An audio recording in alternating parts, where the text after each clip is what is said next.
min tihaki hurmatihi bil abasi bihi, kerana tidak mahu, tidak nak ada orang melanggar kehormatannya, melanggar kehormatannya dengan mensia-siakannya. Mana kita lok gitu ya, biarnya jadilah gapo nak jadi, tersebar bau daripadanya, dipandang kotor bangkainya.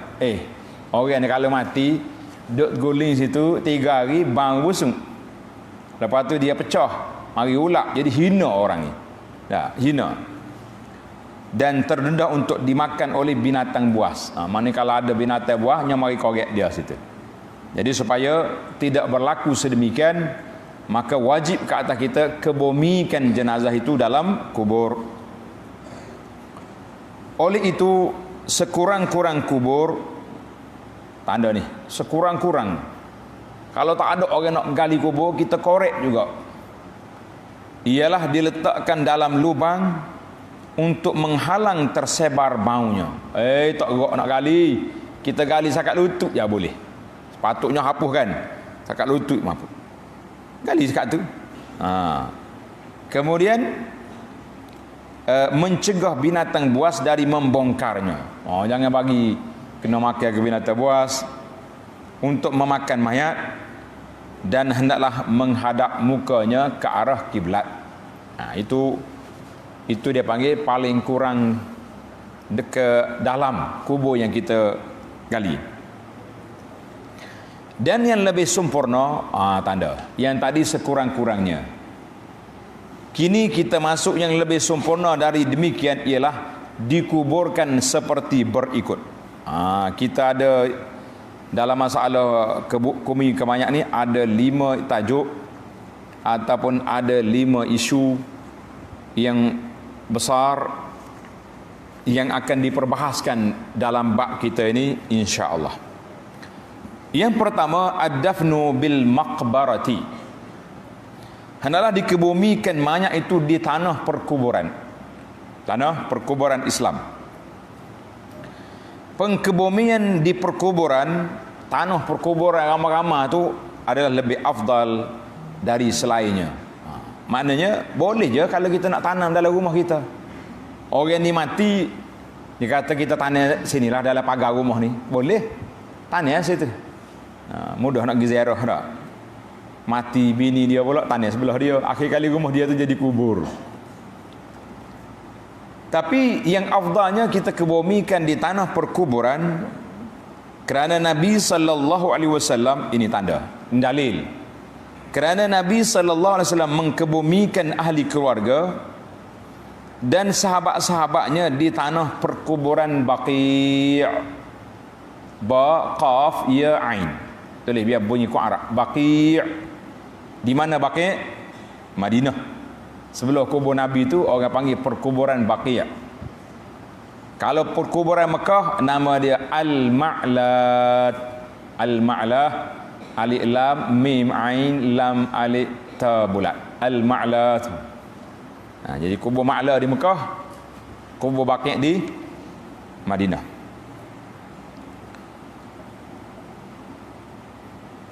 Dan kerana banyak didoakan oleh orang yang datang menziarahi perkuburan dan orang-orang yang melaluinya. Masya Allah. Jadi kalau di kubur ni, orang mari ziarah, dia kata Assalamualaikum Allahumma ighfir li ahli hadhil maqbarah. Jadi doa tu banyak. Di rumah kita, siapa dia nak pergi ziarah? Kalau lain pada anak dia, tidak ramai. Dan orang-orang yang melalui kubur, dia akan bagi salam. Dia doakan kepada orang mati dalam kubur. Kita kata ini kelebihan dia. Boleh dikebumikan dalam rumah, boleh kita tanam dalam pagar rumah kita, akan tetapi menyalahi yang lebih utama, khilaful aula. Kerana mengikut perbuatan Nabi sallallahu alaihi wasallam ada lebih afdal, lebih utama. Adapun Nabi sallallahu alaihi wasallam sendiri, ada orang tanya pula kan, awak kata tanam di perkuburan lebih afdal, tetapi kenapa Nabi sallallahu alaihi wasallam dikebumikan dalam rumah dia? Kubur Nabi sekarang dalam rumah dia tu. Rumah dia dengan Sayyidah Aisyah radhiyallahu anha. Tulis itu. Kenapa Nabi sallallahu alaihi wasallam dikebumikan dalam rumahnya, bukan di perkuburan pakai? Jawab.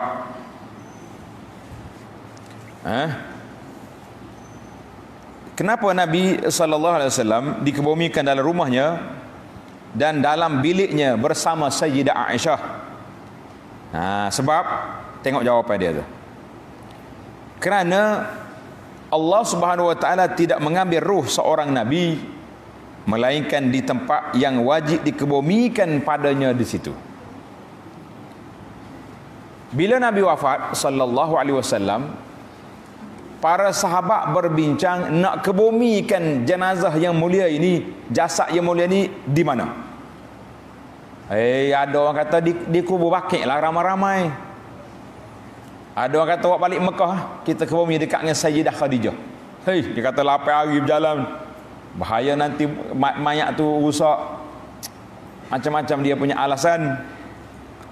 Maka Sayyidina Abu Bakar memberi kata putus. Tengok. Tatkala mereka berselisih mengenai tempat pengkebumiannya, lalu Sayyidina Abu Bakar As-Siddiq berkata, dia kata apa? Sami'tu Rasulullah sallallahu alaihi wasallam yaqul, aku mendengar Rasulullah sallallahu alaihi wasallam bersabda. Dia dengar Nabi kita bersabda, ma qabadallahu nabiyyan illa fil mawdi'il ladzi yajibu an yudfana fihi fadba'uhu fi mawdi'i firashihi. Maksudnya, Allah tidak mengambil ruh seorang nabi melainkan di tempat yang wajib dikebumikan padanya, di situ. Lalu mereka, para sahabat, mengkebumikan jasad Nabi sallallahu alaihi wasallam di tempat tidurnya. Angkat sini Nabi tak tepi, gali situ. Maka baginda Nabi sallallahu alaihi wasallam dikebumikan dalam bilik dia bersama dengan Sayyidah Aisyah, dalam rumah Aisyah, dipanggil hujurat.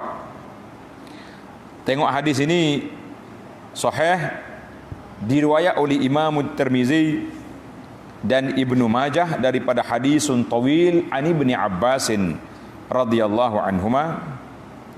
Lihat juga ke dalam kitab Al-Majmu' lin Nawawi tentang penjelasan hadis ini. Alhamdulillah. Selesai masalah bila Sayyidina Abu Bakar kata, "Tak, aku dengar Nabi sallallahu bersabda, para anbiya dikebumikan di mana mereka wafat." Maka Nabi mati di sini, wafat di rumah sini, maka dikebumikan di situ. Selesai masalah. Sebab Nabi sebut. Dan kerana mereka mengkhaskan dengan bilik itu kerana ramainya orang yang datang berziarah, untuk meringankan mereka dengan kehampirannya. Rumah Aisyah duduk sebelah masjid. Sekarang ni binaan sekarang, di akhir zaman pemerintahan Al-Walid bin Abdul Malik, pada waktu itu yang menjadi gubernur Amirul Madinah iaitulah Sayyidina Umar bin Abdul Aziz. Tuan-tuan belajar, Umar bin Abdul Aziz telah diperintahkan oleh khalifah supaya runtuhkan rumah-rumah isteri Nabi ini, sebab tuan dia sudah tidak ada.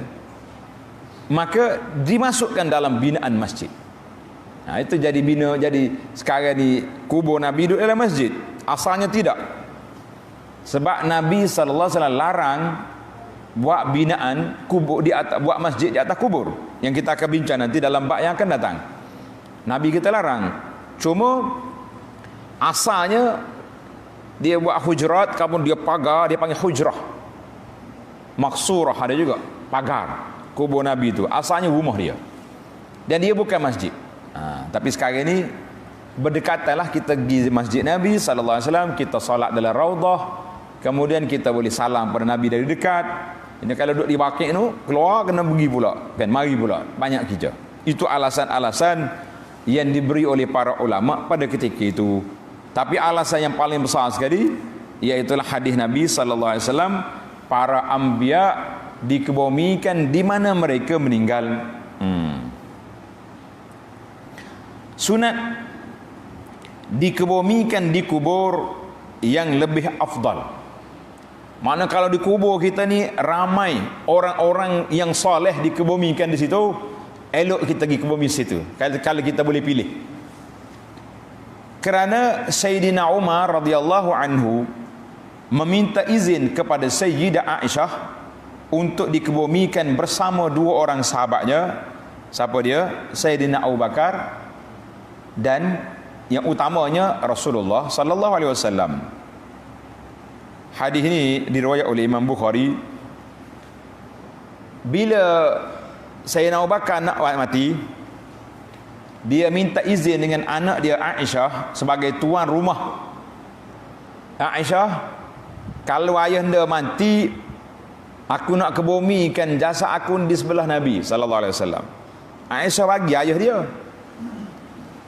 Umar bila dekat nak mati, setelah dia ditikam oleh Abu Lu'lu'ah Al-Majusi alaihi laknatullah, kan, puak-puak Majusi yang telah menikam perut Sayyidina Umar ketika dia nak keluar solat subuh. Ingat ni pelajar, Sayyidina Umar keluar daripada mihrab lagi solat subuh, Abu Lu'lu'ah tikam dia dengan pisau, terburai perut dia radhiyallahu anhu. Cerita ni panjang. Maka dia minta izin dengan Sayyidah Aisyah radhiyallahu anha. Dia kata, ya Aisyah, boleh tak saya nak minta izin nak duduk di sebelah dua sahabat kesayangan saya, Rasulullah sallallahu alaihi wasallam dan Sayyidina Abu Bakar. Aisyah benarkan. Sedihlah rumah dia, bilik tempat Aisyah duduk tu muat 4 kubur saja. Bila letak kubur Nabi, Sayyidina Abu Bakar, mari Sayyidina Umar, dia duduk gini, susunan dia macam ni. Rasulullah sini, Abu Bakar dekat kepala Abu Bakar dekat dengan bahu Nabi. Mari Sayyidina Umar ujung pula. Sebab tu kita bila kita ziarah Nabi kan, mula-mula kita bagi salam sini, lepas tu kesok boleh satu hasta bagi salam ke Sayyidina Abu Bakar, Sayyidina Umar. Dia jujuk gitu. Tinggal lagi satu lagi tempat kubur. Siapa akan dikebumikan di situ? Wallahu alam. Ada setengah riwayat mengatakan bahawa Nabi Isa dijadikan tanah dia sama dengan Nabi sallallahu alaihi wasallam. Maka kalau sahih riwayat itu bermakna satu lagi tempat itu akan dikuburkan Sayyidina Isa Al-Masih bila dia turun dari langit nanti. Wallahu a'lam. Sayyidah Aisyah bila dikebumikan Sayyidina Umar, maka dia pasang tirai di dalam rumah. Kenapa Rasulullah dengan Sayyidina Abu Bakar tak ada tirai? Rasulullah suami dia, kan? Sayyidina Abu Bakar bapa dia. Bila mari Sayyidina Umar, Aisyah radhiyallahu anha buat tirai. Orang kata buat tabir. Tak, buat tabir. Ni kubur, tak sini tabir. Sebab apa? Sebab Sayyidina Umar bukan mahram. Itu ummahatul mukminin, muslimah salihah, bagaimana mereka menjaga aurat mereka walaupun Sayyidina Umar sudah mati, tapi dia buat tirai radhiyallahu anha. Itu para sahabat. Jadi dalam kitab ni kata afdal kita kebumikan jenazah di mana? Di tempat kubur yang ramainya orang-orang yang baik-baik di situ. Fi afdalil maqbaratin.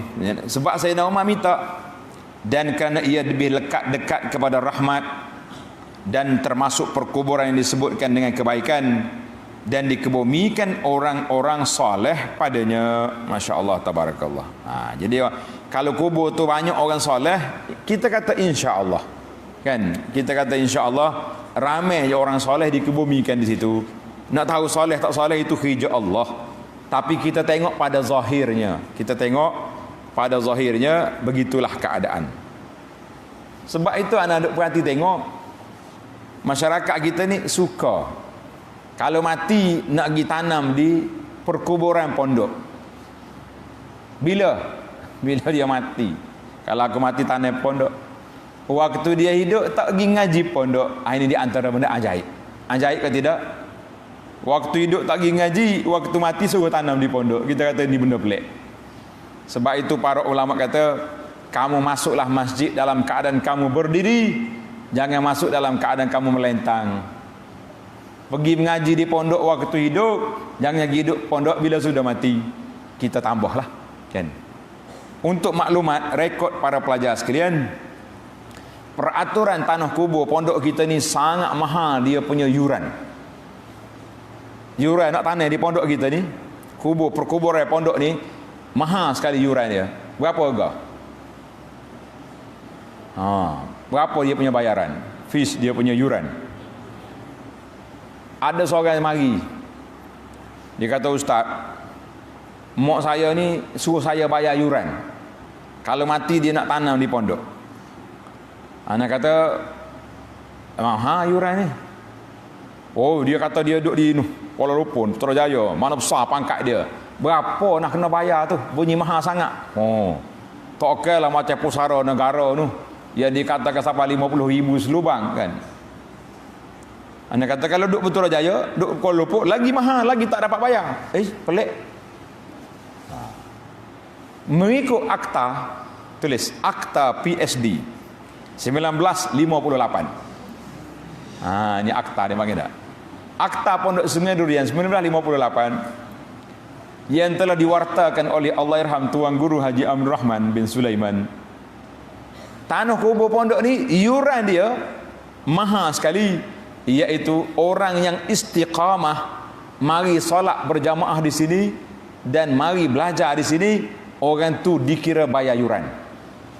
Walaupun dia sepagar dengan pondok, kalau dia tak bayar yuran ni, dia tidak dibenarkan kebumikan di sini, walaupun dia jiran di sebelah pondok kita. Mahal ke murah? Mahal adalah. Hokkah menyakit tak segi masjid ni kak? Tak, memang tak layak tanah sini. Kita bukan kata dia tidak baik, tak. Kita kata ini peraturan akta PSD 1958. Memang tak ada ditukar lagi, tidak ada parlimen bersidang untuk menukar akta ni. Dia menguat kuasa kan ada. Baik, kita tak katalah kubur kita ni kubur orang soleh. Yang pentingnya alhamdulillah pelajar-pelajar lalu itu bagi salam, doa ke orang mati dah. Kali lalu tu assalamualaikum ya darakum ini, doa Allahumma ighfir lana wa lahum. Cukuplah tu. Masya-Allah tabarakallah. Baik. Kita tamatlah cinta tentang memilih tempat-tempat perkuburan yang baik-baik. Kalau kita ada kubur ni ramai orang soleh, kita pergi tanam situ, sebab bila ramai orang soleh, ramai juga orang soleh yang pergi ziarah. Tapi kalau kubur ni tempat orang buat pemujaan, jangan pergi tanam situ. Orang pergi memuja kubur. Ini bahaya. Tahu memuja kubur? Pergi minta nombor ekor lah, pergi duduk minta apa benda pelik lah. Pergi. Anak pergi melawat satu kubur di Pulau Besar nama dia. Kubur dia besar sekali. Orang bukan pergi doa ke orang mati, pergi minta doa daripada orang mati. Tok Syekh, anak saya sakit, bawa anak dia lembek tunjuk. Kata Syekh mati dah tu. Oh, dia kata the manpower. Sedap dia. Manpower orang sudah mati. Nak kata apa? Jadi kalau kubur-kubur yang banyak benda-benda khurafat bidah begini, tak usah ditanya situ lah. Sebab orang pergi buat benda pelik situ. Kita cari kubur yang baik-baik. Baik. Tengok, makruh tidur seorang diri di kubur. Kita berasa nak relax-relax malam ni, ingat ke mati, kita bawa tikar duduk atas kubur tidur situ seorang-seorang. Kerana padanya dari perkara-perkara yang menyeramkan. Tidur seorang atas. Bahkan tengah malam bunyi kaki kena tarik tak? Macam-macam. Dia tarik dia. Kadang-kadang hok dia narik tu kawan dia juga pergi kena dia ikat tali. Macam-macam kena. Mana ada hantu? Tak ada hantu. Ana pernah tanya orang yang rumah dia sepagar dengan kubur. Kata awak apa tahu di sini? Lama dah. Berapa kali kena ketuk itu? Hantu mai daripada kubur ketuk itu. Orang kata ada hantu kubur, melawak dia. Tak ada hantu, tak ada hantu. Ini tidak ada hantu. Yang adanya kita tu perasaan takut-takut, kan? Jangan. Mana ada orang mati tak keluar dia daripada kubur. Dia duduk situ sampai ila yaumi yub'atsun, sampai pada hari kiamat. Hari dibangkitkan semula. Cuma dia kata makruh di sini, maknanya tidak baik kalau pergi tidur atas kubur. Orang nak pergi tidur, nak iktikaf, tidur di masjid, bukan tidur kubur, kan? Tapi satu budaya zaman dulu, sebahagian masyarakat ni dia ambil upah pergi tunggu kubur. Kita kata itu perbuatan yang tidak baik. Apa ambil upah tunggu kubur? Kubur tu tak lari dah orang dalam kubur tu, insya-Allah. Tak payah tunggu-tunggu. Enggak. Baik. Sunat mengumpulkan kaum kerabat pada suatu tempat di perkuburan. Manakala kita boleh, kita letak stopok yang anak-anak kita. Kita letak sini dekat-dekat, mudah nak ziarah. Mudah nak ziarah, mudah nak bersihkan kubur kita. Ini keluarga kita ni, kita bersihkan dia. Tapi masalahnya kubur wakaf. Macam mana kita nak blok keluarga kita sini? Kecuali kita buat tanah perkuburan sendiri. Contohnya kita ambil setengah hektar tanah ke, kita kata ini perkuburan anak beranak siapa dia? Ayah dia nama apa? Kita kata nama Sulaiman. Kita betul ini perkuburan anak beranak Fa'da Sulaiman. Jadi dia buat, ini keluarga ni, anak dia nombor 1 di sini, nombor 2 boleh kita buat. Dia panggil wakaf keluarga. Tapi kalau maqbaratul awam amma al-ammah, kubur wakaf umum, tak boleh nak blok. Cuma kalau kita boleh satukan, eloklah. Kubur di luar tak? Kita kata saya tanah sini, ayah dia. Kalau mari anak dia mati, tak sini pula, dekat-dekat, boleh. Mana dalil boleh? Tengok ni. Tengok dalil. Sunat mengumpulkan kaum kerabat pada suatu tempat di perkuburan. Kerana Nabi sallallahu alaihi wasallam setelah mengebumikan jenazah Uthman bin Maz'un ni radhiyallahu anhu. Siapa dia Uthman bin Maz'un ni? Seorang sahabat Muhajirin yang terawal meninggal di Madinah. Dia ni terawal meninggal di Madinah. Maka Nabi sallallahu alaihi wasallam meletakkan batu tanda di sisi kepala Uthman bin Maz'un. Nabi kita lepas tanda itu, Nabi ambil batu besar. Batu ni besar. Katanya batu ni bukan batu kapuk tu dak. Dia panggil batu besar. Dalam hadis tanda pelajar, hadis Abu Daud, lamma mata Uthman bin Maz'un, setelah dia meninggal Uthman, fadufina, dikebumikan di perkuburan Baqi'. Amara Nabi sallallahu alaihi wasallam rajulan an ya'tiyahu bihajarin. Nabi kata pergi ambil batu besar tu bawa sini. Falam yastati' hamlahu. La ilaha illallah. Dua orang ni pergi akak batu, tak larat nak akak, besar batu. Faqama ilaiha Rasulullah sallallahu alaihi wasallam. Nabi pun pergi. Nabi ni kuat dia. Hasara an zira'i, dia pun selok lengan baju dia ni. Aku nak kuat ni. Kan? Nabi pun angkat batu pergi letak dekatnya di kepala Uthman bin Maz'un. Fa wada'a inda ra'si wa qala, mu kena tahu, ata'allamu biha qabra akhi. Aku je buat letak tanda, inilah kubur saudaraku Uthman bin Maz'un, sama-sama muhajiri mari daripada Mekah, kan?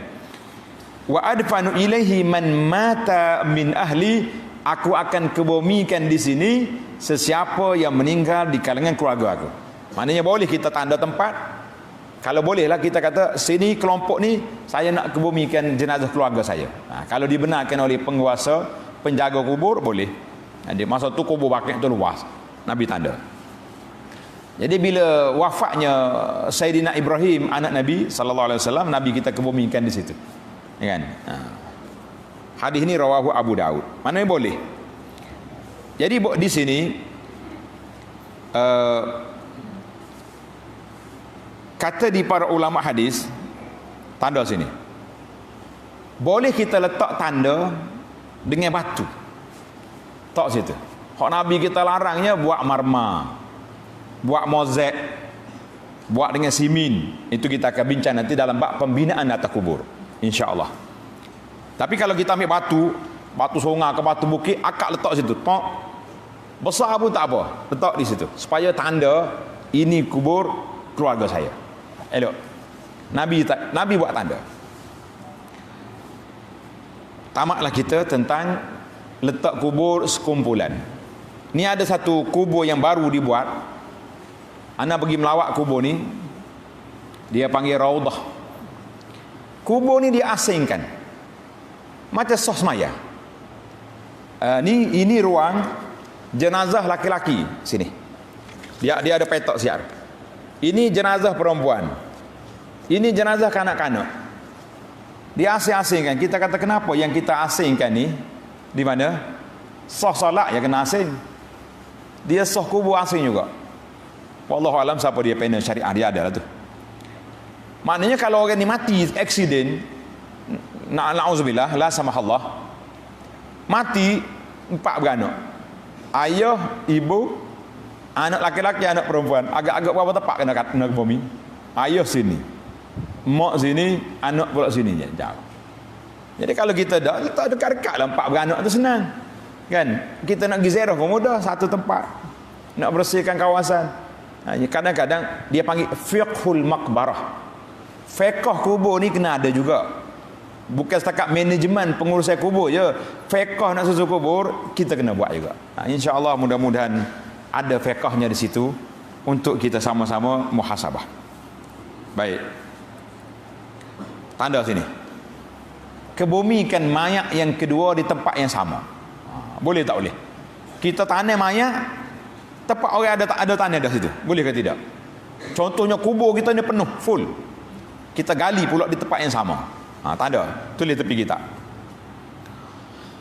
Haram mengkebumikan mayat di tempat yang ada mayat. Mayat ada di sini, kita gali nak tanam situ pula. Haram. Sehingga mayat yang pertama telah hancur, yang mana tidak ada lagi tertinggal daripadanya daging dan tulang. Tak ada dah. Kita mayat tu hancur, kita pergi tak ada kosong, boleh tanam.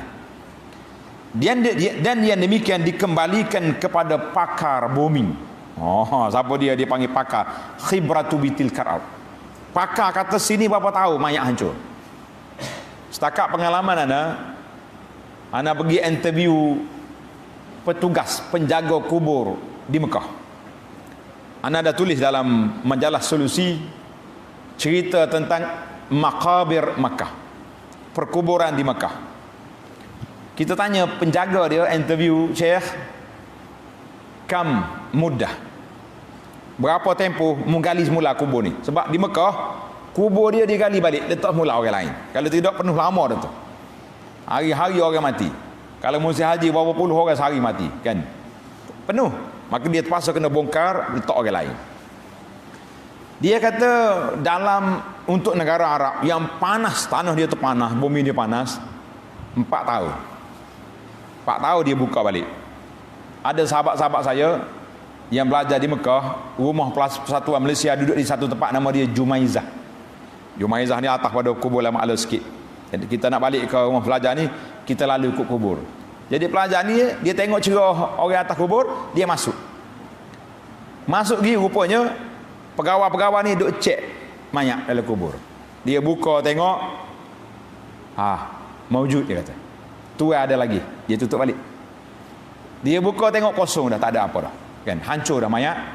Kalau ada tulang-tulangnya itu pun, maka dia letak di tepi, dia timbuskan, maka dia masuk mayat lain pula situ. Boleh. Di tempat kita ni, mana kalau peringkat satu masa kubur dah penuh, tanah wakaf tidak ada dah. Jadi kita gali kalau jumpa kubur, kubur kita ni biasa mudah jumpa. Sahabat-sahabat kita penggali kubur dia tahu. Dia tengok tanah, bekas tanah, orang panggil bekas baru, kan? Ataupun ada kesan apa penduduk dia juga. Ada tuan sini ni. Ada tuan di sini. Jadi dia tutup balik ataupun dia ketepikan sikit supaya tidak bertindak mayat. Tapi orang gali kubur ni masya-Allah Tuhan dia berani. Dia tak ada masalah. Dia tengok kubur tak. Dia tak takut. Takut apa mayat mati dah. Kita takut ni orang hidup takutnya pukul kita. Ni mayat mati takut apa lagi. Tapi hak mati tu takut pula, kan? Jadi anak tak mau cerita rahsia. Kubur mana yang penggali kubur kata dia banyak jumpa mayat yang tak hancur. Wallahu alam. Jangan ditanya di mana. Itu rahsia penggali kubur. Kita belajar kan hari tu. Penggali kubur, pemandi mayat, semuanya bersifat amanah. Jangan didedahkan rahsia orang. Jangan buka rahsia orang, itu bahaya. Maka tak boleh kita kebumikan mayat di tempat yang masih lagi ada mayat di situ. Jangan.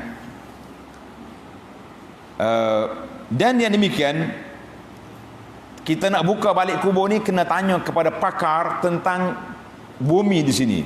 Berapa tempoh, berapa lama mayat itu boleh hancur. Tadi anak kata di Mekah dalam 4 tahun. Apabila tubuh dan tulang telah hancur dan menjadi tanah, maka boleh dikebumikan mayat pada tempatnya setelah itu. Boleh kita tanam kali yang kedua, boleh. Tamat. Bilangan mayat dalam satu lubang. Tulis tajuk, bilangan mayat dalam satu lubang. Tidak boleh dikebumikan 2 orang lelaki atau 2 orang wanita, atau seorang lelaki dan seorang wanita dalam satu kubur tanpa darurat. Malah aku kali kubur, habis kita bos sekali dah 3 orang dalam mayat ni. Dalam fiqh Syafi'i ini kata tidak boleh. Kenapa? Kerana Nabi sallallahu alaihi wasallam tidak memasukkan dalam setiap kubur melainkan satu mayat. Ini hujah dia. An-Nawawi, Al-Imam An-Nawawi rahimahullah taala berkata, ini pendapat inilah yang sahih. Pendapat ini yang sahih, ma'ruf dalam hadis-hadis yang sahih. Hadis yang sahih bahawa Nabi kita tak kumpulkan mayat 2 orang dalam satu kubur kecuali darurat. Bila darurat? Tengok. Adapun dalam keadaan darurat, tulis pelajar ni, darurat mana terdesak. Sebab apa terdesak? Seperti ramainya korban. Allahu Akbar. Mati beramai-ramai, bangunan runtuh, ramai orang mati. Dilanda banjir besar, ramai orang mati, tsunami kan. Ataupun mari Covid, na'udzubillah, kena taung, beramai-ramai orang mati. Atau kematian dalam penyakit, keruntuhan atau tenggelam, dan susah dikebumikan setiap orang dalam satu kubur, maka boleh dikebumikan 2, 3 atau lebih dalam satu kubur mengikut kadar darurat, dan dijadikan penghalang antara laki-laki dan wanita.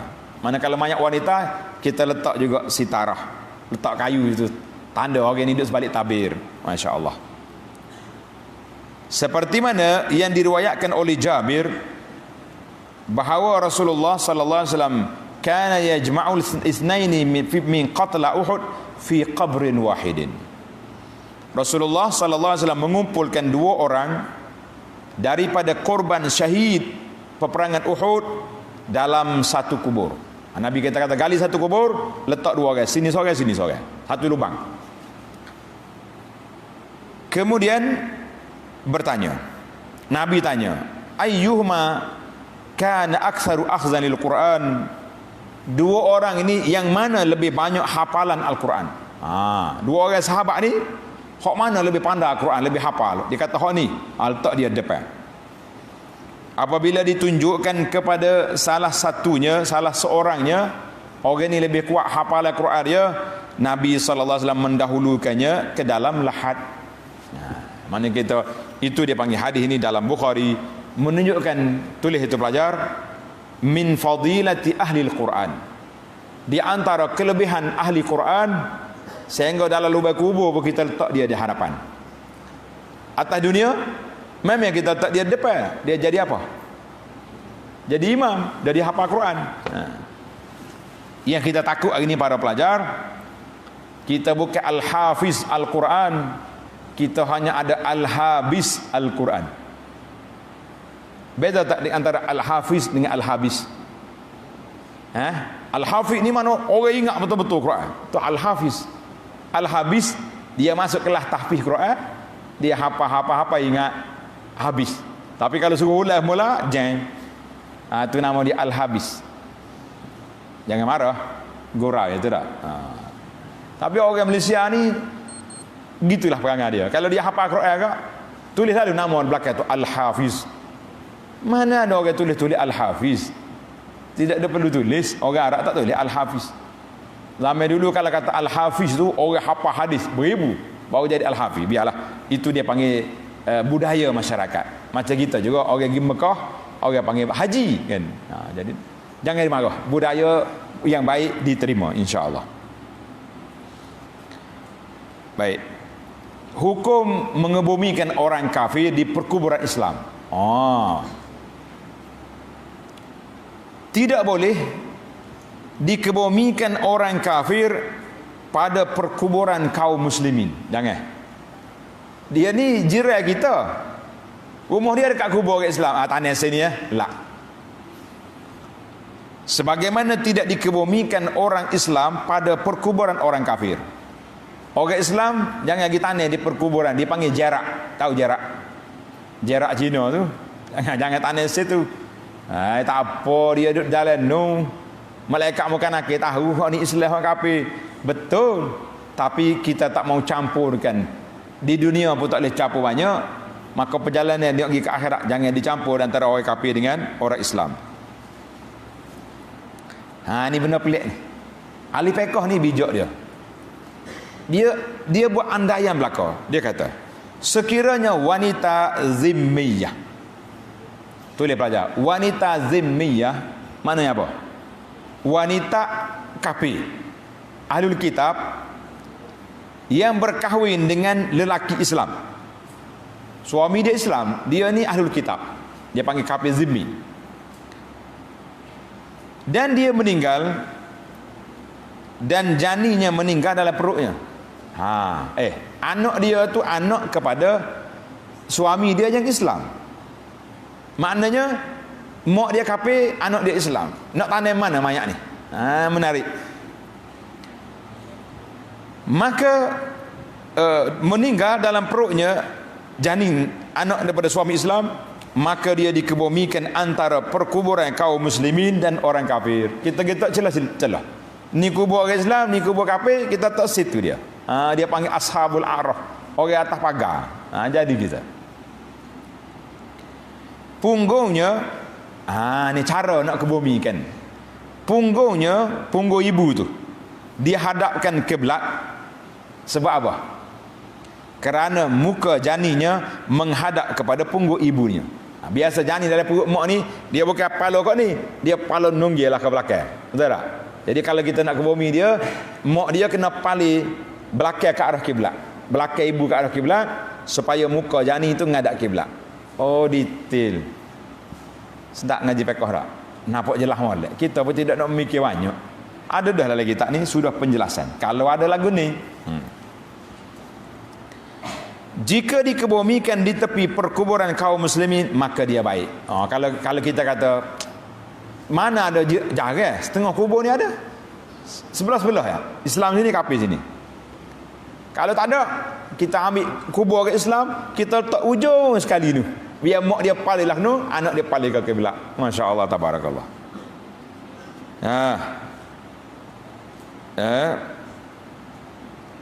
Jika apa ni?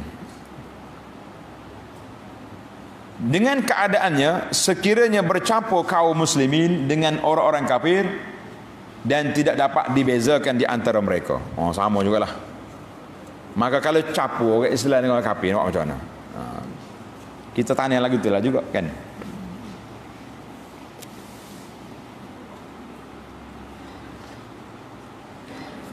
Tanda. Ini masalah baru pula. Masalah berlaku kematian di lautan. Kita naik kapal besar. Contohlah kita kata kapal haji. Tanda ni pelajar. Kapal haji, kapal laut, perjalanan dia dari Port Klang, Kuala Lumpur ataupun Penang, pelabuhan di sana, dia ada dua tempat naik. Sama ada Kuala Lumpur, Port Klang atau naik di sini.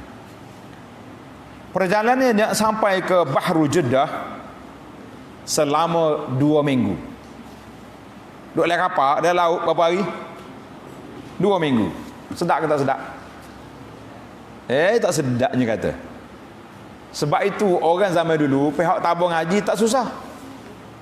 Naik atas kapal, kita belajar kursus haji perdana tiap-tiap hari. Nak gimana datang kapal 2 minggu?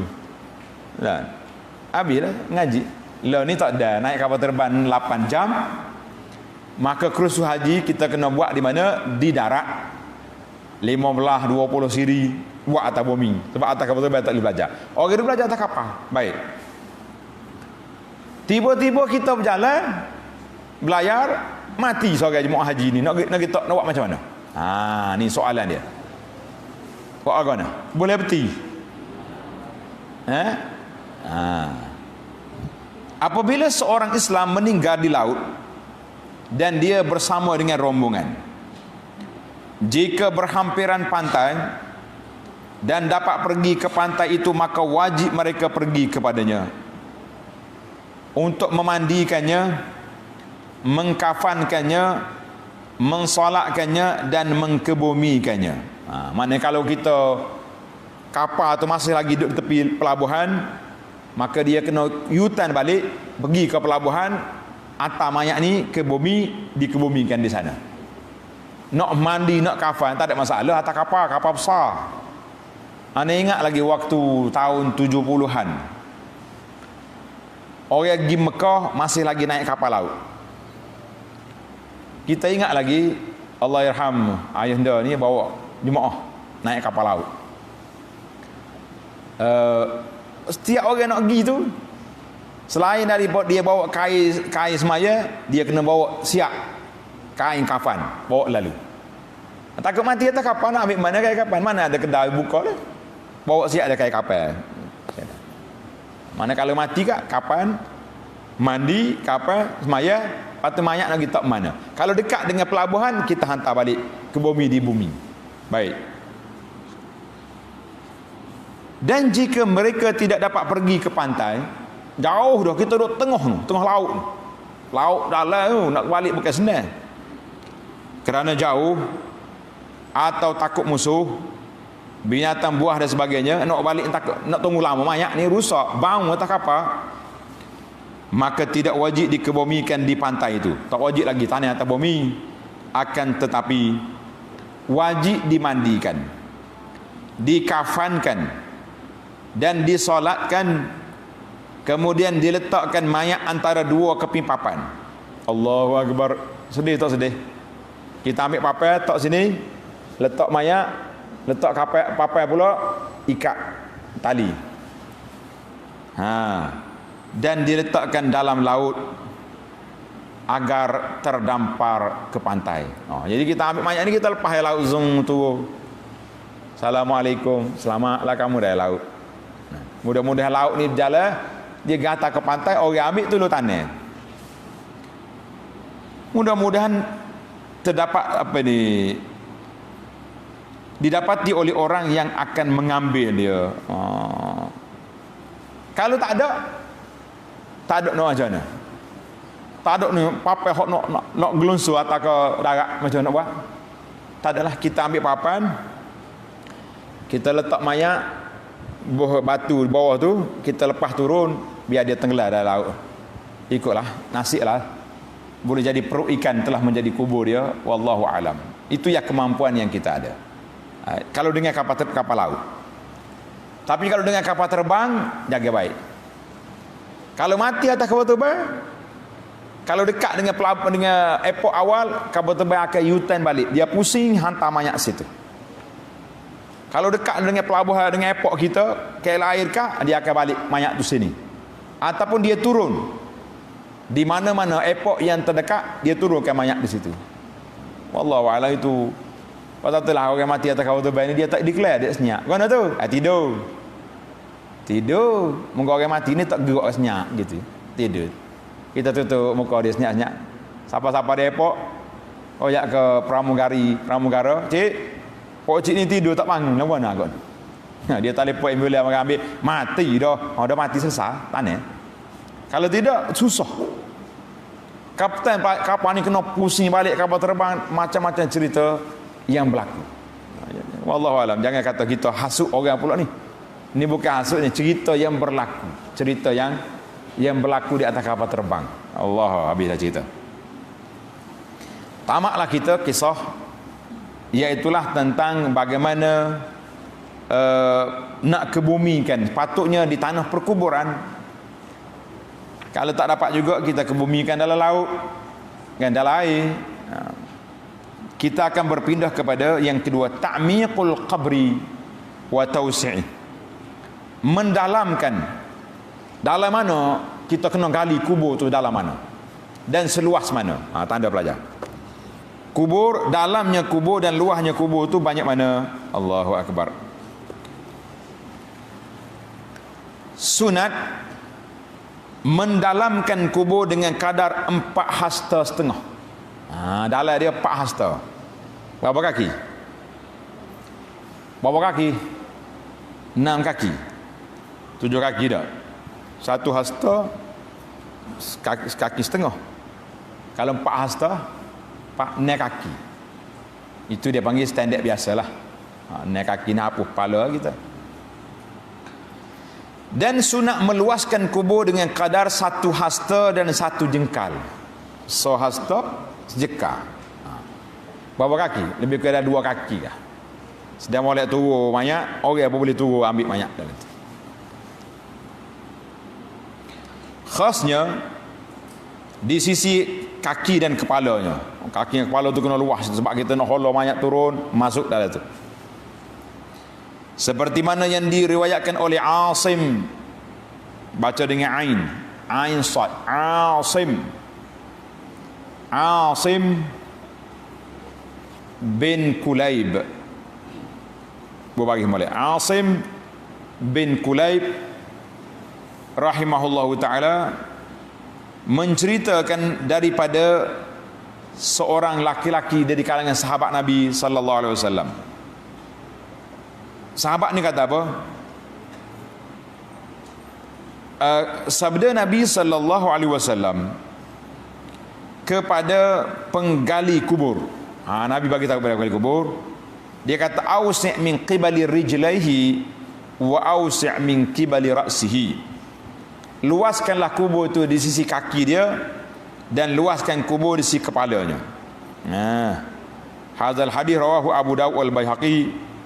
An-Nawawi kata wa isnaduhu sahih. Hisham bin Amir meriwayatkan bahawa Nabi sallallahu alaihi wasallam bersabda kepada mereka pada hari peperangan Uhud. Nabi kata ihfuru wa ausi'u wa a'miqu. Galilah kubur, luaskanlah dia dan dalamkan dia. Gali, peluah, dalam. Hadis rawahu Abu Daud dan Tirmizi. Baik, tanda ni pelajar. Jika tanah itu keras, maka sunat membuatkan lahat di kubur itu. Kalau tanah itu keras, sunat kita buat lahat dalam kubur. Sebab apa sunat? Tanda pelajar, tulis. Dalam kitab ni tak tulis. Sebab Nabi sallallahu alaihi wasallam dikebumikan dalam lahat. Nabi, para sahabat telah kebumikan dia dalam lahat. Maknanya Allah Ta'ala pilih yang terbaik untuk siapa? Untuk Nabinya sallallahu alaihi wasallam. Apa makna lahat? Iaitu menggali pada dinding kiblat kubur pada bahagian bawah sekadar untuk meletakkan mayat padanya dan menutupinya. Mana lubang itu kita buat sekadar boleh masuk mayat, cukuplah. Kemudian lubang itu ditutup dengan batu-batu kecil. Ada setengah ni kalau di Madinah dia tutup dengan batu bata. Batu tanah dipanggil tub. Buat. Itu batu-batu bata, tulis batu bata. Sehingga tidak tertimbus tanah. Seperti mana yang diriwayatkan oleh Sa'ad bin Abi Waqqas radhiyallahu anhu, bahawa beliau berkata pada sakit yang menyebabkan kematiannya. Dia dengar Sa'ad bin Abi Waqqas, dia berkata ketika dia nak mati, dia kata kepada sahabat dia lah, dia kata alhidu li lahdan wansubu alayya al-labin. Ingat molek apa? Berbaris bawah al-labin nasba kama suni'a bi Rasulillah sallallahu alaihi wasallam. Buatlah untukku lahat. Kalau aku mati, gali lahat. Dan letaklah batu bata ke atasku. Mana dia tuduh dengan batu bata. Ada setengah orang ni dia salah baca. Baris atas. Bahaya tahu salah baca ni. Dalam hadis ni kata wansubu alayya labin. Susu batu bata baru timbus. Dia tulis bagi atas al-laban. Pelajar-pelajar ni, apa mana al-laban? Laban makna susu. Bila nak turun mayat, dia akan ambil susu satu berdi, cuah dalam kubur dulu. Dan nepeng habis lah mayat. Nah. Orang kata susu batu. Batu-batu tu, batu jokong tu, susu gitu. Dia tak pakai papai lahak, papai tutup. Dia tutup dengan batu. Sebab dia mudah nak buka pula lepas ni tengok mayat. Jadi kerja. Seperti mana yang diperbuatkan lahat untuk Rasulullah sallallahu alaihi wasallam. Nabi kita, aku nak buat seperti Nabi sallallahu alaihi wasallam. Hadis ni rawahu Muslim. Ada hadis, tulis pelajar, hadis ini Ibnu Abbas meriwayatkan bahawa al-lahdu lana wasyaqqu li ghairina. Diriwayatkan Nabi kata lahat untuk kita orang Islam, buat lubang tengah tu bukan untuk kita. Tapi ingat, hadis ni rawahu Abu Daud, At-Tirmizi. Kata di Imam Nawawi kata wa isnadul haditsaini dhaif. Hadis tu dhaif. Hadis kat bawah ni lah. Hadis Muslim tadi sahih kan. Baik. Andainya tanah itu lembut. Tanah dia panggil tanah gembuk, apa dia? Tanah lembut. Wa laha utuh. Maka syaqqa. Tulis. Syak maknanya buat lubang tengah. Buat lubang tengah lebih afdal. Kalau tidak kat tanah mayat kita, buat lahak mak semayat gau begitu. Nak macam mana? Penat kita, kan? Syak iaitu menggali lubang seperti sungai pada bahagian bawah kubur yang memuat mayat, diletakkan di tepinya batu atau selainnya. Kita letaklah. Dan ditinggikan sedikit penutupnya sehingga tidak menyentuh mayat yang diletakkan padanya. Kemudian diletakkan batu atau kayu atasnya, kemudian ditimbus dengan tanah. Kita buat lubang lah, lubang letak mayat itu, kita pun tak papai tu dua atas tu. Baru timbus. Makruh sini makna tidak baik. Cuma ulama berbahas tentang ada makruh ni dia tak jadi haram, tapi ada makruh yang dijadi haram. Bilakah peristiwa tu? Kalau kata nahan Nabi Yusuf, Nabi larang. Bila larang dia jadi haram, tapi ada juga kadang-kadang larang tu dia pergi kepada makruh bil qarinah, dengan evidence lain yang ada. Jadi di sini dia kata makruh. Dikebumikan mayat dalam peti, tabut mana peti? Cerita taduk kan, tabut mana peti? Peti kayu tu lah, macam orang bukan Islam tengok dia punya keranda jenazah dia, tengok dia buat lagu mana, dia buat peti kotak pakai tanah yang kotak selalu. Makruh bagi kita orang Islam. Orang Islam tak, kita buat lubang, kita ambil mayat letak dalam lubang tu, lepas tu tudung, tak payah kotak-kotak, bas je kotak tu baik balik pergi sipai benda-benda dalam tu. Tak, kalau budak akal kita tidur dalam tu mana agak kotak keranda. Kena tidur dalam keranda ni rasa jadi juru. Nak teras sekali. Nak kita tak. Keranda hak musuh banyak tu kan. Kita tak ada tu mana agak. Baik. Kecuali kerana terdesak keperluan. Seperti jika tanah itu lembut atau berlumpur. Tak siapa hati lagi rembah mayat kita dalam lumpur ni. Dan sekiranya maknanya tanah pasir kau letak tu roh lalu. Tak, kita letaknya kotak tak apa. Maknanya kalau ada keperluan. Baik, tulis tepi. Orang ni kaya. Dia berwasiat supaya mayat dia disimpan dalam kotak seperti yang dibuat oleh mayat bukan Islam, non Muslim. Boleh ke tak boleh? Tulis kita. Dan sekiranya berwasiat sedemikian, orang ni kaya, dia berwasiat kalau aku mati tanah dalam kotak, maka tidak boleh dijalankan wasiatnya. Tak usah buat pergi tanah dalam kubur apa kotak-kotak. kecuali dalam keadaan darurat. Tanah kubur tu berpasir, seluk, tak boleh nak letak, kita buat kotak, tidak apa.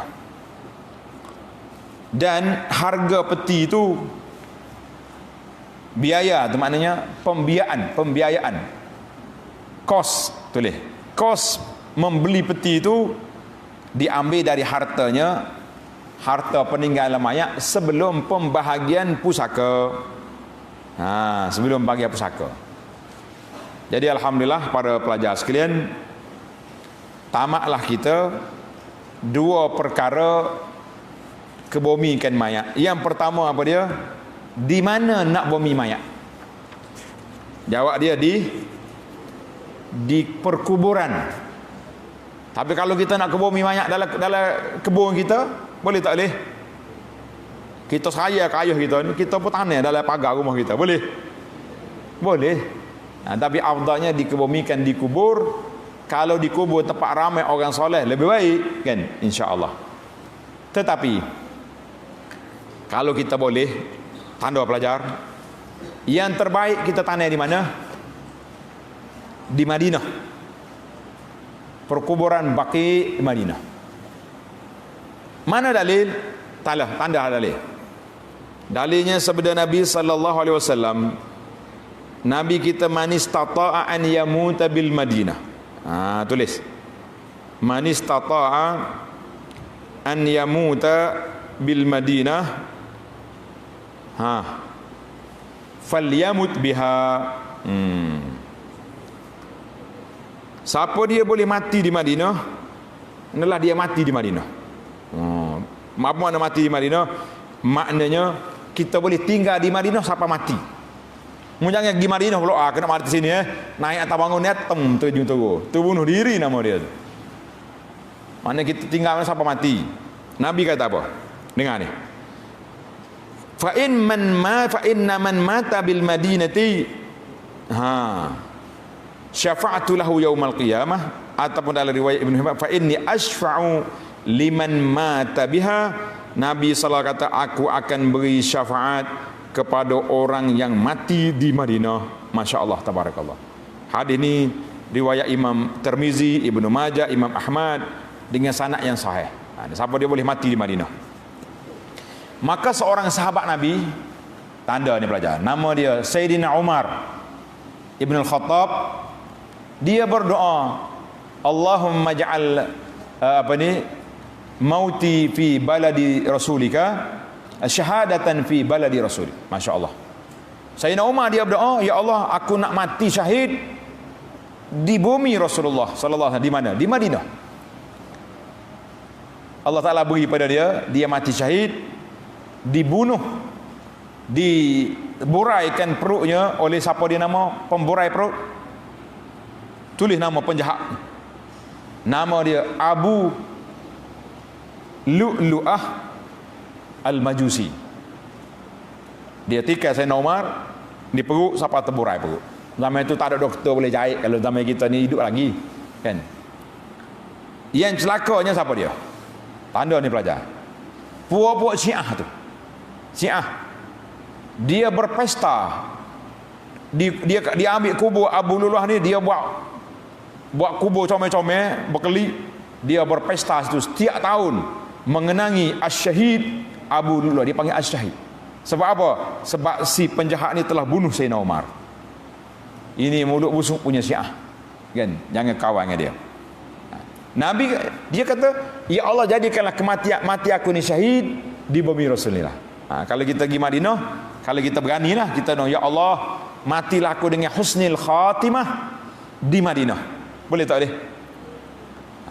Sedap dia anggap. Ana waktu nak doa di Madinah, kita minta izin. Sahabat-sahabat para jemaah haji, saya nak doa mati Madinah. Siapa nak amin tak saya amin jangan. Ada juga tak mau. Jangan lagi ustaz, kita nak balik. Anak kecil lagi. Saya tidak nak mati lah ni. Amba apa ada anak kecil, kan? Kita kata kalau nak mati, kita minta Allah Ta'ala matikan kita dalam keadaan husnul khatimah. Di mana? Di Madinah. Kalau tak boleh Madinah pun, biar matilah husnul khatimah di mana-mana pun, insya-Allah ahli syurga. Alhamdulillah. Itu yang pertama. Kita kena tempat kebumikan mayat, dikubur. Yang kedua, kita bincang tentang bagaimana menggali kubur. Gali kubur tak ada 2-3 cara. Satu dia panggil lahad, itu yang terbaik sebab Nabi dikebumikan dalam lahad. Yang kedua syak. Syak ni makna kita buat belah tengah macam lubang gitu. Nah, yang ketiga tak ada syak gapo lah, pakai ambil sama ya, kita letak dalam tabut, dalam kotak. Ikut keperluan. Wallahu alam. Dalam kubur dianya 4 hasta, makna lebih kurang 6 kaki panjang, ataupun 7 kaki. Dalam satu ceramah saya tajuk dia 7 kaki dalam tanah. Bersediakah kita? Oh, ini tajuk menakutkan kita, kan? Habislah kita selesai dah pilih tempat, kita sudah gali kubur. InsyaAllah dalam perbincangan akan datang, idkhal ilal qabri, bagaimana cara nak memasukkan mayat di dalam kubur. InsyaAllah dalam siri yang akan datang. Subhanakallahumma wa bihamdika asyhadu an la ilaha illa anta astaghfiruka wa atubu ilaih. Wa sallallahu ala nabiyyina Muhammadin wa ala alihi wa sahbihi ajma'in. Walhamdulillahi rabbil alamin. Ingat